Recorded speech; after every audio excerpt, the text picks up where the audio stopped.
laikas, kai Lietuvoje turi būti perlausta šita oligarchinė stagnacija. Ir turi ateit laikas, kai žmonės turi pajusti savo galią.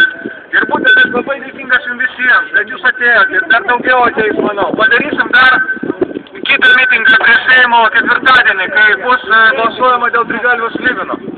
Aš noriu pasakyti vieną, kad dėja šitoj partijoje jau priimti yra sprendimai. Šita partija tarnauja stambiam kapitalui. Jinai tarnauja valdžios įvairiom grupuotėm. Už jos slepiasi, kaip minėjau, ir kai kurie valstybininkai, ir Maxima, ir kitos oligarkinės grupuotės. Todėl nebėra prasmės jau, taip sakant, šitoj partijai kovoti dėl socialinio teisingumo. Socialinis teisingumas yra, jeigu jūs paimsite savo jėgą.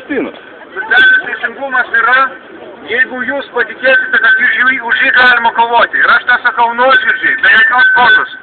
Ir aš manau, kad ne tik Vilnius, jeigu jau Vilniuje kyla šita banga, tai kils šita banga per visą Lietuvą. Reikia tik tai kovoti už savo teisės. Suprasti, kad jeigu žmonės išeis